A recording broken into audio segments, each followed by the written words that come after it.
지극히 작은 것에 충성된 자는 큰 것에도 충성되고 지극히 작은 것에 불의한 자는 큰 것에도 불의하니라. 너희가 만일 불의한 재물에도 충성하지 아니하면 누가 참된 것으로 너희에게 맡기겠느냐?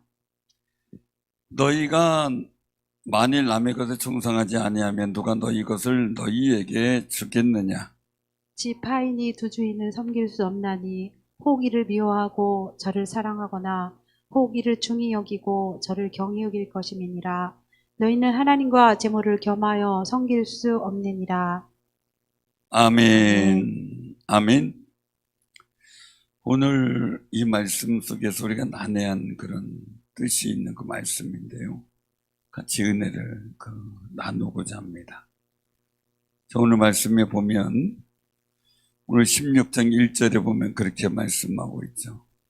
어떤 부자에게 청지기가 있어요. 그런데 주인이 소유를 낭비한다는 말을 들었어요. 그래서 내가 보던 일을 세말하자 감사를 했다는 얘기죠. 감사를. 그래서 내가 직무를 계속하지 못하리라 라는 얘기를, 한마디로 직장에서 이제 징계로 사표를 받게 한다 라는 이야기예요. 사표 받기. 그 청지기 계산, 이건 이제 주인의 계산이에요. 청지기가 계산해 속으로 이르되 내 직분을 빼앗으니, 말 그대로 잘리는 거죠. 내가 무엇을 할까? 땅을 파자니 힘이 없고 빌어먹자니 부끄럽다라는 생각을 하게 돼요. 그런데 번뜩 깨닫는 깨달음이 있어요. 4절이에요. 내가 할 일을 깨달았다. 이렇게 하면 내 직분을 빼앗긴 후에 사람들이 나를 자기 집으로 영접하리라. 자, 청지기는 뭐냐? 집안의 모든 재물이나 모든 재산을 관리해 주는 사람이에요. 말 그대로 그 요셉이가 맡았던 그런 직책과 같은 거죠.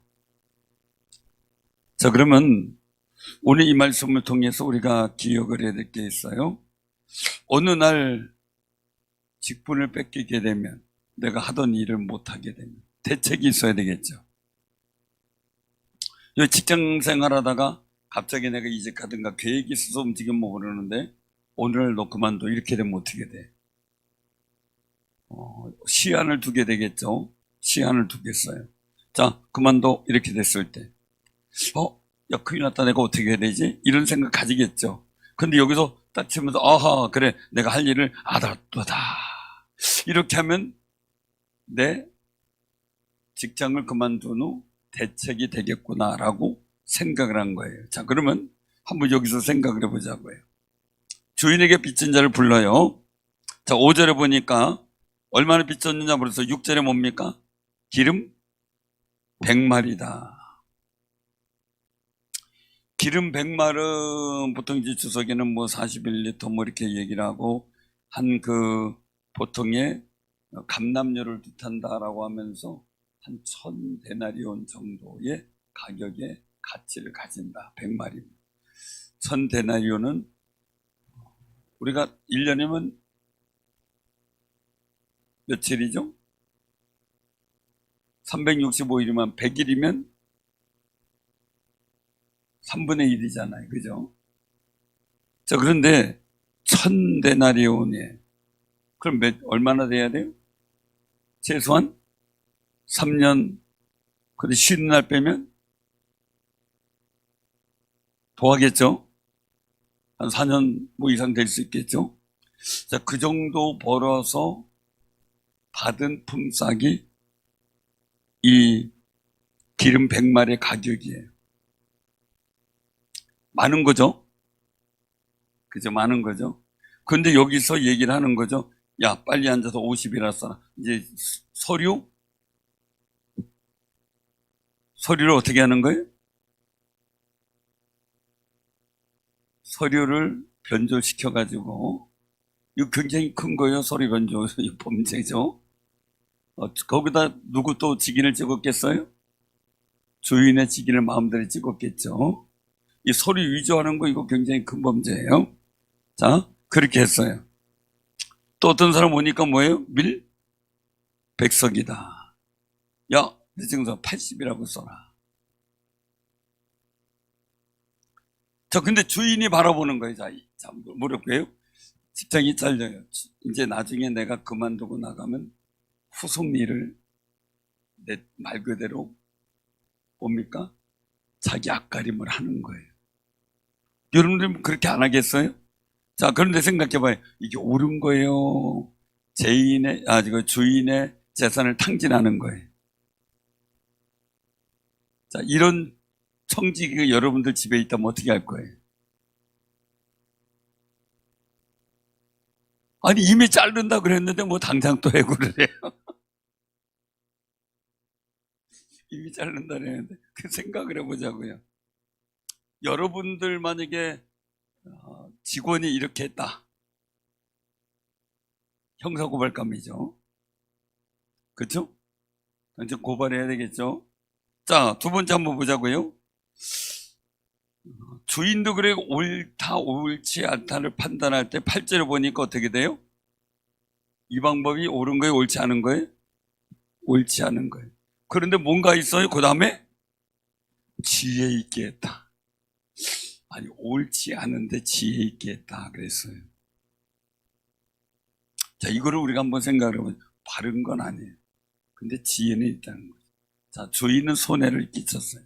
주인이 볼 때는 이건 공문서, 사문서 위조고 재산을 배임을 시키는 거예요. 손해를 끼치는 거예요, 주인한테. 주인은 손해를 끼치는 일을 했어요. 옳지 않은 건 분명해요. 근데 지혜 있다고 평가를 해요. 여기서 그러면 주시는 말씀이 뭘까 이거예요. 주시는 말씀이 자기가 직장을 떨어지고 난 후에 사람들에게서 자기가 도움받을 구실을 만들어 놓기. 자, 그럼 여기서 우리가 그냥 해서 100마리니 50마리라 써라. 자, 그러면 무슨 이야기가 딜이 됐겠어요? 너 내가 해줄 테니까 야, 몇 프로 리베이트 나 줘야 돼.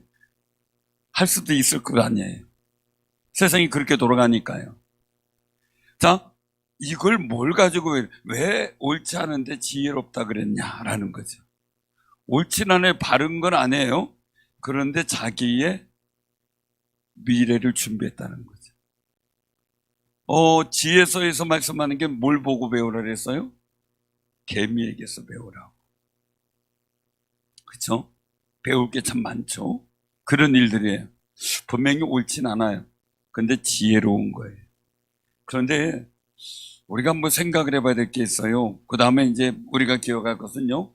왜 주인이 지혜롭다 했을까는 그 미래를 준비하고 있는 마음이 지혜로운 거예요. 자, 여러분들도 꼭 기억하세요. 세상이 선한 것이 별로 없어요. 근데 세상에 지혜는 있다는데 우리가 살아가다 보면 앞일 생각 안 하고 행동하는 분들이 참 많이 있어요. 뒷일 생각을 안 해요. 옆에 분들하고 인사는 뒷일 좀 생각합시다. 뒷일을 좀 생각을 해야 돼요. 근데 뒷일 생각 안 하고 막 있는 성질 다 버리고 막 그냥 막 하면 어떻게 돼요? 기분은 좋아. 후련해. 그냥 있는 성질 다 버렸어요. 아주 속이 후련해. 근데 결과는 어때요? 열매는 다나?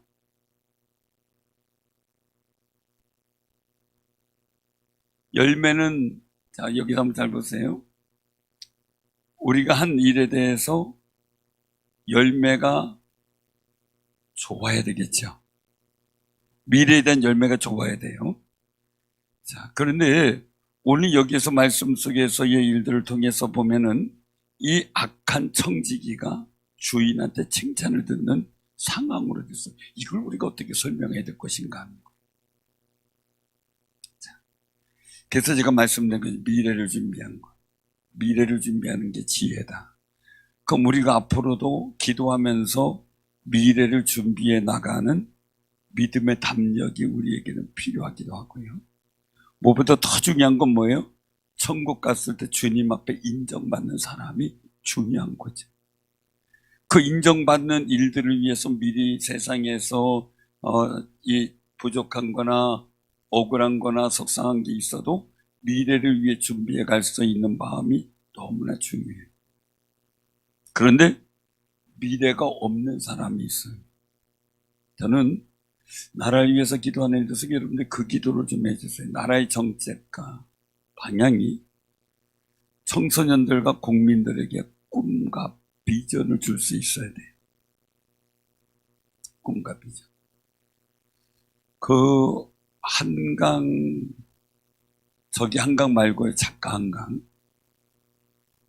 그분이 쓴 책을 보고 그 삼촌, 작은 아버지죠. 삼촌이 대전에서 목사님이에요. 목회를 하세요. 그 장문의 편지를 조카한테 보내요. 장문의 편지. 근데 이제 깜짝 놀란 그 장문의 편지 속의 내용이 주된 게 한두 가지가 있는데, 첫째는 이분의 신앙 고백이에요. 이분도 문학을 등단도 했었고 활동했던 목사님이에요. 그런데 그걸 다 접고 예수 믿고 목회자가 됐어요. 근데 거기에 그 내용을 짤막하게 써놨는데 그거였어요. 왜 형하고 싸우고 형하고 결별을 하게 됐는가라는 걸 소상하게 여기 써놨는데, 형은 문학을 통해서, 그 한강 아버지도 문학가잖아요. 문학을 통해서 세상을 구원할 수 있다 라는 관점을 가진 분이더라. 그런데 이 동생은 문학을 통해서는 세상을 구원하지 못한다. 오직 예수 그리스도밖에 없다. 그분만이 세상의 참 빛이다 라고 기록을 써놔서 조카한테 보냈더라고요. 그래서 형님하고 내가 내왕을 하지 않게 됐다. 왜냐하면 안 받아들이니까. 그래서 이분은 신학을 해서 모든 걸 다 놓고 목사님이 되셔 대전에서 활동을 하고 계세요. 그런데 왜 이 조카의 글이 잘못됐는가를 단적으로 얘기를 한 게 있어요. 그게 어떤 부분이냐면, 젊은 베르테르의 슬픔 책을 읽고 많은 젊은 사람들이 자살을 했다 그러죠. 많은 사람 자살했다. 그것처럼 이 책을 본인이 다 읽어봤대. 조카 책이니까 다 읽어봤대. 그런데 그걸 딱 짚어놨어요. 내 글을 읽으면 우울해지고 비관적이 되고 앞날이 깜깜해진다. 이거를 청소년들이 읽으면 청소년들에게 희망이 있겠느냐. 네 글을 읽는 사람들이 희망을 가지겠느냐. 답답하고 희망도 없고 앞이 깜깜하기 때문에 살 의욕조차도 생기지 않는다라는 내용이에요. 그런 글을 우리나라 사람들이, 또 노벨상 탔다니까 많은 사람들이 읽고, 그 글을 읽고 그 심령의 희망이 사라지면 어떻게 할 거냐 라는 책망 어린 글을 써서 보냈더라고요. 근데 우리가 생각하는 일들 속에서요, 신앙생활 하면서 앞날의 미래에 대한 비전을 우리가 기도하면서 깨닫지 못하고 세상 이전은 답답함과 암울함 속에서만 그냥 우리가 주저앉아 있다면, 오늘 여기서 말씀하고 있어요. 8절에 보면 이 세대의 아들들이 어떻게 해요? 자기 시대에 있어서는 빛의 아들들보다 더 지혜로움이니라. 이 얘기는 여기에 청지기가 빛의 자녀들은 아니에요. 빛의 아들들은 아니에요. 그럼 청지기는 이 세대의 아들들이라고 얘기할 수가 있는 거예요. 그러면은 그걸 볼 때 이 옳지 않은 청지기가 지혜롭게 행했단 뭐예요? 바른 건 아닌데 이 세대 아들들이 자기 앞가림, 미래의 자기의 일들을 앞가림을 할 수 있는 그런 방법을 찾은 거죠. 그러면 이 성직에는 옳지 않은 거고 이 세대의 자녀 아들들이라고 하면 우린 이걸 보고 빛의 아들들로서 어떻게 해야 될 거냐라는 거죠. 우리가 해야 될 일은 뭡니까? 미래를 준비할 줄 아는 아름다운 지혜를 갖기를 바랍니다. 세상에 안 믿는 사람들도 미래를 준비하고 앞날의 계획을 세우고 비전을 가져요. 근데 우리가 믿는 사람으로서 하나님의 백성으로서 더 지혜로워야 되는데 세상의 아들들이 더 지혜로웠다는 거예요.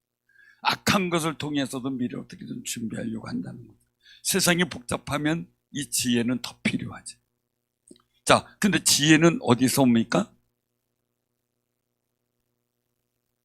하나님을 경외하는 데서 옵니다. 그게 잠언에서 나오는 말씀이고 전도서에서도 그러죠. 지혜의 근본은 여호와를 경외하는 것이다. 자, 또 한 가지예요. 지혜는 또 어디서 옵니까? 잘 듣는 귀에서 온다는 거예요. 자, 무조건 다 듣는 게 아니에요. 듣고 판단과 분별을 잘해야 되겠죠. 이단의 일들이나 다른 것에 속하된 일들 아니면 세상의 소리를 듣고 내가 자주우지 바뀌는 게 아니라 주님의 말씀에 반응을 보여야 되죠. 나는 세상에 대해 죽은 자고 하나님 앞에서는 산 자로 여길지니라. 아멘? 그게 중요한 거예요. 그렇다면 내가 세상에 자기가 세상에 민감하게 반응해서 좌절하고 낙담하고 희망이 없어지면 나는 세상에 믿음이 있는 거예요. 근데 세상이 복잡하고 어렵고 힘들어도 내가 주의 말씀을 들을 때 반응하고 그 말씀에 힘이 있고 그 말씀 속에 희망을 가지고 그 말씀이 내게 능력인 줄로 알고 그거 품고 살아간다면 나는 하나님 말씀에 반응하는 거룩한 지혜를 갖고 있는 거예요. 누가 와서 수다수다 가는 미혹의 소리 거기에 넘어가지 마시기 바랍니다. 전에 오래됐죠. 한 20년 가까이 됐을 때 어느 한 사람이 한 사람을 그냥 가차없이 난도질해서 살인한 사건이 생겼어요. 그때 그 기사가 떴는데 무슨 기사였냐면 이 사람이 경찰에 잡혀갔는데 그 경찰관이 올린 글에 나온 거예요. 이 사람이 뭐라고 했냐면 이제 나는 살았다. 그래더래요. 그래서 뭔 말인가 물어봤더니 자꾸 속삭였대요. 네가 저 사람 죽여 네가 산다. 네가 저 사람 죽여 네가 산다. 그래서 자기도 모르게 그 사무실에 있던 칼을 갖고 가서 그냥 모르는 사람인데도 죽인 거예요. 속삭임 때문에. 우리가 흔히 그런 걸 악마의 속삭임이라고 하죠. 어쨌든 어둠의 영적 역사의 속삭임. 내 마음의 의지가 약하고 마음의 심령 자체가 유약한 사람에게 나타나는 현상이라고 얘기를 합니다. 우리가 신앙적으로 보면은 하나님 말씀에 대한 확고한 믿음 없이 그리고 분명한 신앙의 목표 없이 살아가다가 보면 어둠의 영적 역사에 노출될 때가 있습니다. 제가 귀신도 쫓아보고 저 귀신 쫓는 건 잘 안 해요. 근데 많이 쫓아보기도 했죠. 제가 처음 회복하고 나서 우리 교회에서 심야기도회 때도 한 30년 고생하신 분 그것 때문에 기도하고 쫓아보기도 했고 기도합시다 하고 손 얹었는데 쓰러지더니 하는 말이 뭐냐면 내가 조년 죽이러 왔는데 못 죽이고 가겠네 하고 아쉬워하는 소리였죠. 그런데 너 어디서 왔냐 그랬더니 나 추워 죽겠다고. 나 물에 빠져 죽은 귀신이라. 추워 죽겠다고. 그러면서 오돌오돌 떨었던 그때가 있었습니다. 그래서 저는 귀신하고 씨름을 안 해요. 왜요? 그냥 손 얹고 예수님으로 떠나갈지라고 말지. 얘기를 안 해요. 굉장히 중요한 일들은요. 귀신이 들린 사람은 귀신의 소리를 합니다. 귀신이 들린 사람. 그러면 어둠의 영적 역사의 속삭임이라고 하는 것은 내 이성감, 내 모든 상식과 내 모든 의지를 망각시켜버립니다. 그러기에 여러분들 주님의 말씀에 듣는 훈련이 되면 어둠의 영적 속삭임이 여러분들 영향을 끼치지 못합니다. 왜요? 진리의 영께서 여러분들에게 이미 여러분들을 보호하고 계시기 때문에. 그런데 내가 주의 말씀에 대한 집중력이 떨어지고 세상의 소리에 자꾸 반응하다가 보면 나도 모르게 어둠의 영적 역사에 노출될 때가 있습니다. 그런데 차라리 귀신은 드러나서 괜찮아요. 드러나지 않는 어둠의 영적 역사는요, 보이지 않게 역사하고 그 심령을 흔들어서 역사하기 때문에 정말 치유하기도 힘들고 내보내기도 힘들고 분별도 어렵습니다. 근데 거기에 노출되지 않도록 노력을 해야 되는 거죠. 그래서 우리의 지혜는 주의 말씀을 쭉 많이 듣고 그게 믿어지고 했을 때 주의 성령이 역사하기 시작하면서 그 속에서 여러분들에게 대한 이 지혜를 통해 믿음의 비전이 나타내 보이게 됩니다. 그러니까 아브라함 롯이 떠난 후에 광야에서 동서남북으로 종과 행으로 행하면서 하나님께 비전을 발견하게 되고 이 종과 행으로 하늘의 물별 땅이 티끌 보면서 종과 행으로 돌아보는 그 일들 속에 하나님께서 주신 비전은 뭡니까? 이 땅을 너와 내 후손에게 주리라. 하늘의 별 땅이 티끌을 보는데 무슨 비전을 주십니까? 내 후손, 내 자손이 이렇게 많아진다. 근데 그 말씀대로 됐잖아요. 이스라엘 민족이. 지금도 유다 백성으로 말이죠. 꿈이 생겼어요. 욥은 재산 다 날라가고 자녀 다 죽고 건강까지 잃어버렸는데 암울하잖아요. 깜깜하잖아요. 친구들은 와가지고 너 죄인이다, 너 잘못했지, 너 앞에서 의로운 척 하더니 너 뒤에서 맨날 죄짓고 살았지, 그러니까 하나님께서 이렇게 재앙 주신 거지, 비난합니다. 이게요, 내가 당한 어려움보다요, 사람이 이렇고 하면 더 힘들어요. 그거보다 힘든 게 없어요. 차라리 그냥 모르는 척하고 가만히 있어줘도 고마울 때가 있어요. 가만히만 있어줘도. 그래서 우리가 병 한번 걸리면요, 사람들이 와서 민간요법 이거 좋다 저거 좋다 얘기를 하는데 그거 먹다 죽겠대. 하신 분이 이야기, 먹다가 죽겠다. 그만큼 힘들다는 거죠. 그래서 가능하면 사람 안 만나려고 그러더라고요. 왜요? 그 소리 쫓아가다가 보면 의사 말이 맞는지 사람 말이 맞는지 뭐가 말이 맞는지 헷갈리거든.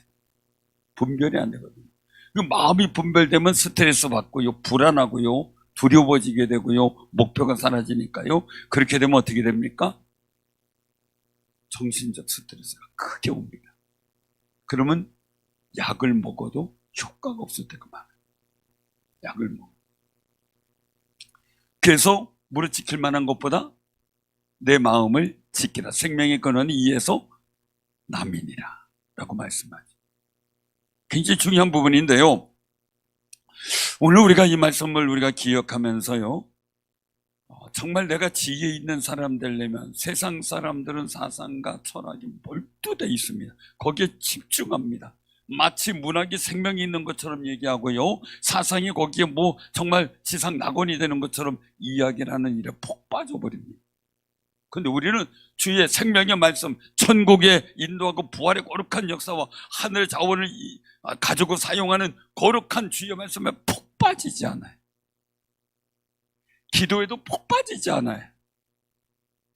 우리 옆에 분들 인사하면서 말씀에 폭 빠져봅시다. 기도에 폭 빠져봅시다. 머드팩에 폭 빠지지 말고요. 정말 내가 한번 기도에 푹 빠져봐요. 정말 제가 정말 깊은 기도를 할 때가 몇 번 있었는데 그 외에는 늘 하죠. 근데 정말 하나님의 거룩한 역사와 은혜를 제가 체험하고 경험하고, 그때는 제가 아닌 거예요. 제가 아닌 거예요. 제 의지 가지고 하는 것도 아니었고요. 그저 주의 말씀 가운데 푹 들어가서 있는데요, 제가 사실은 청년 때,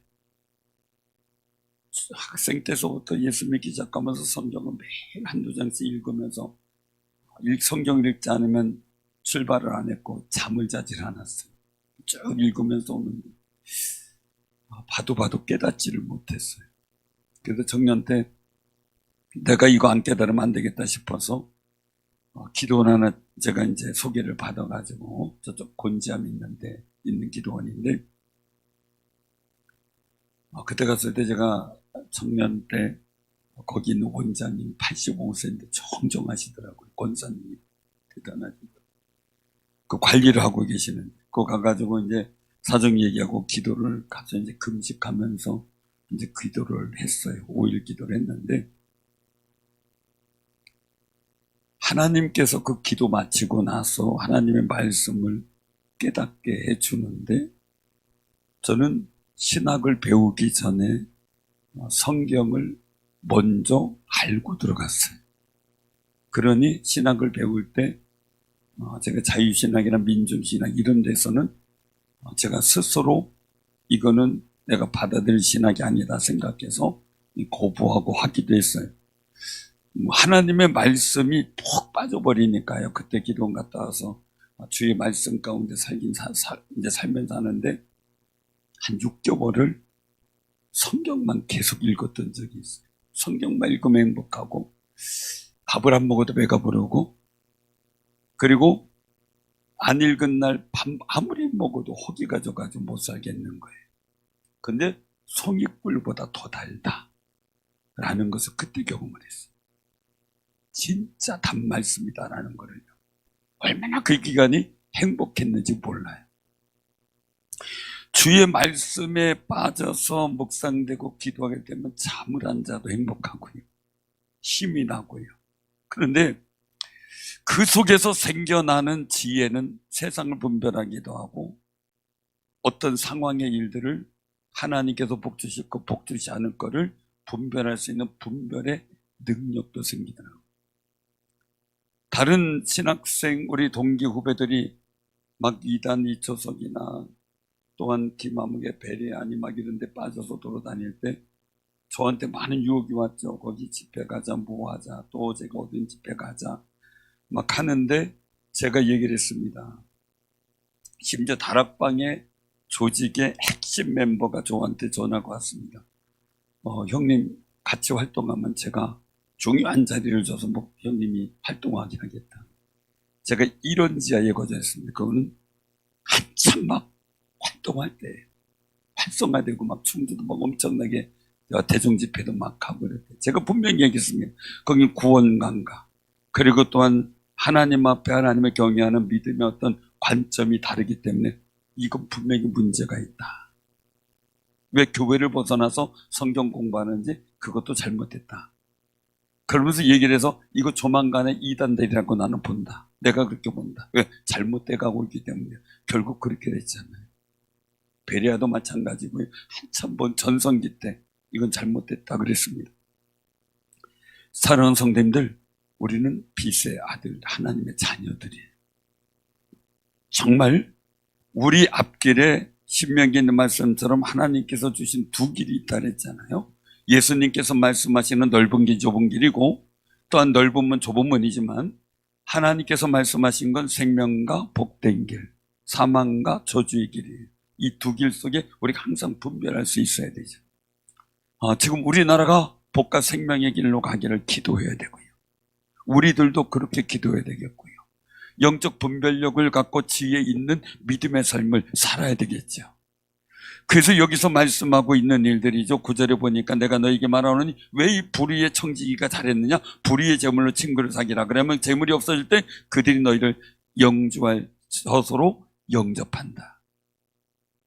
이 불의한 재물 속에서도 자기의 어떤 앞내 미래의 일들을 준비하는 일을 통해서 지혜롭다고 봤는데 지극히 작은 것에 불의한 자는 큰 것에도 불의하다는 거죠. 지극히 작은 것에 충성하면 큰 것에서 충성한다는 얘기는 뭐냐면 작은 것에 충성하는 자에게 하나님께서 큰 것도 맡긴다는 거예요.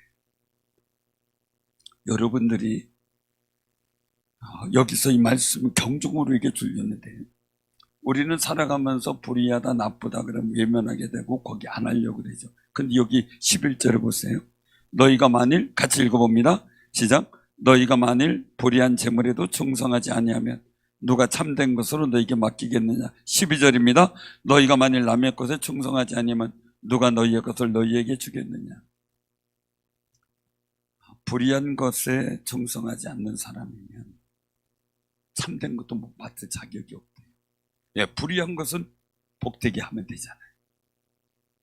불의하다고 잘못하기보단 잘되게 만들면 되잖아요. 자, 두 번째. 남의 것에 충성하자면 다른 사람이 일하는데 최선을 다하는 거예요. 자, 오리 가자에서 심리 가지고 겉옷 달래는데 속옷도 주고. 이 남의 것에 충성할 때 나의 것을 누군가가 맡기게 되는데 충성하지 않으면 다른 사람이 보고 저 남의 것에 충성하지 않는데 그 얘기는 뭐예요? 내 것도 관리 못하는 거예요. 내 것도. 사랑해서 우리가 꼭 기억하시기 바랍니다. 예수님의 탄식입니다.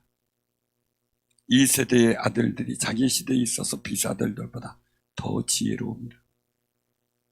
세상이 더 지혜롭다는 거죠. 교인들을 미혹해 가는데 더 지혜롭죠. 세상에서 교인들을 핍박하는 게 더 지혜롭죠. 아주 묘하게.